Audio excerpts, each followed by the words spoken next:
नमस्कार, मैं हूं आपका दोस्त विजय विद्रोही। आप मुझसे जुड़ चुके हैं, इसके लिए आप सबका तहे दिल से शुक्रिया। अगले 8 मिनट 9 मिनट आपसे जुड़े रहने की कोशिश करूंगा। अक्सर हमारे यहाँ कहा जाता है राम नाम की लूट है, लूट सके तो लूट। और ये लूट बीजेपी के नाम रही। बीजेपी ने राम नाम को इतना भुनाया सियासी रूप से कि वो सत्ता में आ गई, फिर राम मंदिर भी बनवा दिया। लेकिन राम मंदिर बनवाने के बाद उसी अयोध्या से बीजेपी चुनाव हार जाती है। ये अलग कहानी है। स्टैंड अप कॉमेडियन वरुण का मैं एक देख रहा था जिसमें वो कह रहे थे कि मैं अगले 5 साल तक यही बात सोच सोच कर हंस सकता हूं या कॉमेडी कर सकता हूं कि अयोध्या में बीजेपी हार गई। खैर, बात अब राम नाम से आगे बढ़ चुकी है। अब विधायकों की लूट है, लूट सके तो लूट। राज्यसभा सांसदों की लूट है, लूट सके तो लूट। लोकसभा सांसदों की लूट है, लूट सके तो लूट। और सारी तीनों तरह की लूट में बीजेपी सबसे ज्यादा हावी है, सबसे ज्यादा भारी है। और इसमें आइस का इस्तेमाल करके अपोजिशन को ठंडा करने में लगी है। आइस यानी बर्फ, आइस यानी ICE। ये सुप्रिया सुले कहती हैं। आई का मतलब इनकम टैक्स, सी का मतलब CBI और ई का मतलब ED। पहले ममता की टूट की बात करें या पहले राज्यसभा की? चलिए पहले राज्यसभा का मामला निपटा देते हैं। अब मध्य प्रदेश में कुल मिलाकर देखिए 3 सीटों पर राज्यसभा का चुनाव हो रहा है। 228 विधायक इसमें भाग ले सकते हैं। एक के लिए 58 वोटों की जरूरत है। बीजेपी के अपने 2 लोग चुने जाने तय है। कांग्रेस, क्योंकि उनके पास 164 के आसपास कुछ विधायक हैं, तो एक को 58 चाहिए। ऐसे में 2 जीतने के बाद 48 विधायक बच जाते हैं बीजेपी के। तो बीजेपी को लगा ये 48 विधायकों का क्या करें, चलो एक तीसरे को खड़ा कर देते हैं। एक ओबीसी के उम्मीदवार को टिकट दे दिया गया। अब 48 एक्स्ट्रा है, जीत के लिए 58 चाहिए, तो 10 कहां से लाओगे? कांग्रेस से ही ला सकते हैं। कांग्रेस के 64 विधायक हुआ करते थे, 2 चुनाव की प्रक्रिया में हिस्सा नहीं ले सकते, तो 62 रह गए। 58 चाहिए। कांग्रेस की उम्मीदवार मीनाक्षी नटराजन को आसानी से जीत जाना चाहिए था। 58 चाहिए, 62 हैं, 4 एक्स्ट्रा हैं। कायदे से तीनों निर्विरोध जीत जाते, जैसा राजस्थान में हुआ, जैसा गुजरात में हुआ। लेकिन ऐसा नहीं है। अब कांग्रेस को अपनी राज्यसभा की सीट एक चाहिए, बचानी है सीट।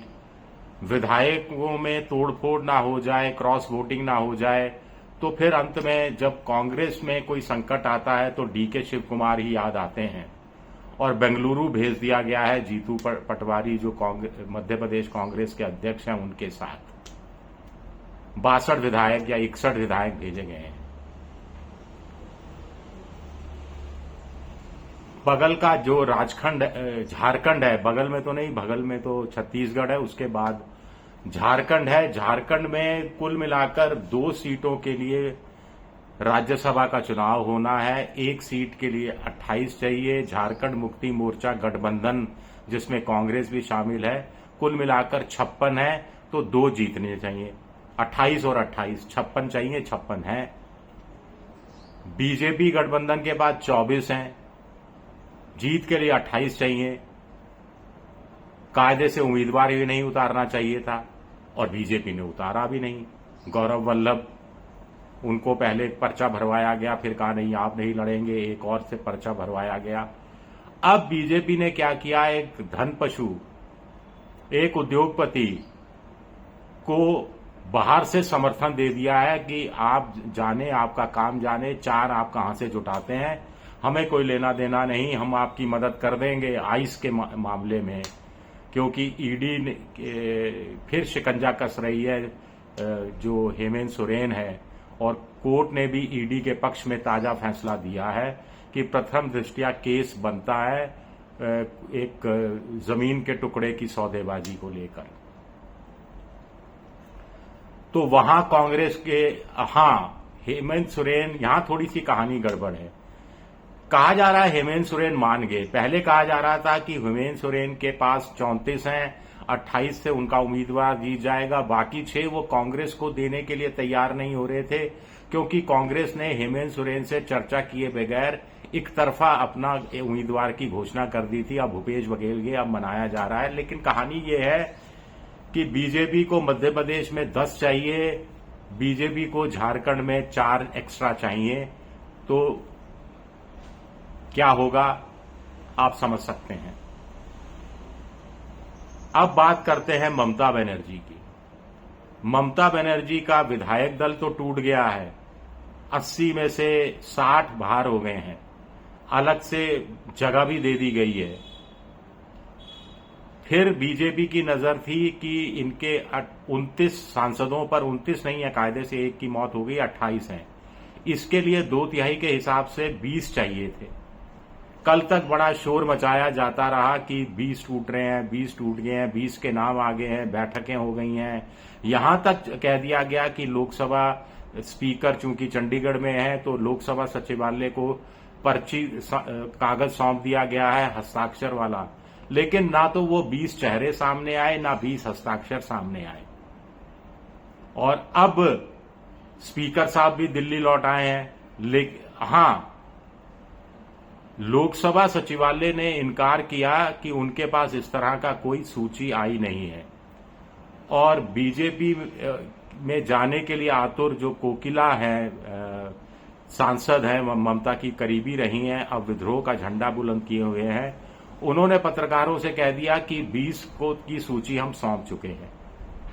सौंप चुके होते तो अब तक स्पीकर साहब फैसला ले चुके होते, लेकिन 20 का जुगाड़ नहीं हो पा रहा है। राज्यसभा के अंदर जो शुभेंदु शेखर राय हैं, उन्होंने इस्तीफा दे दिया है। उपचुनाव होगा, आसानी से जीत जाएंगे बीजेपी के टिकट पर, कोई चक्कर ही नहीं है, किंतु परंतु अगर मगर कुछ है ही नहीं, तो बीजेपी के खाते में 1 सीट और चली जाएगी। वहां 13 राज्यसभा सांसद थे, स्वाभाविक है कि 9-10 को तोड़ना मुश्किल लग रहा था, तो बीजेपी को लग रहा है कि हलाल नहीं कर पा रही वो टीएमसी को राज्यसभा में, तो धीरे धीरे झटका ही देना शुरू करे। लोकसभा में बीजेपी को जरूर झटका लगा है, वो हलाल कर देना चाहती थी। पंजाब में आम आदमी पार्टी के 7 राज्यसभा सांसदों को एक झटके में हलाल कर दिया गया, आप यूं भी कह सकते हैं। एक सवाल मेरे दिमाग में आ रहा है कि जब देश में आर्थिक संकट गहराया हुआ है, तो एनडीए को, बीजेपी को अपना पॉलिटिकल कुनबा बढ़ाने की ऐसी क्या जल्दबाजी है? ऐसा क्या करने का वो सोच रही है जिसके लिए वो कुनबा बढ़ाना चाहती है? क्या इंडिया गठबंधन एक हो रहा है, बैठक की है, अगली बैठक की भी पहले से सूचना दे दी गई है, इसको लेकर किसी तरह का डर है? ये बात समझ से परे है। शुक्रिया मेरा वीडियो देखने के लिए। पसंद आए तो लाइक कीजिए, सब्सक्राइब कीजिए, शेयर कीजिए। आप मेंबरशिप ड्राइव में भी जा सकते हैं। शुक्रिया, बहुत बहुत शुक्रिया।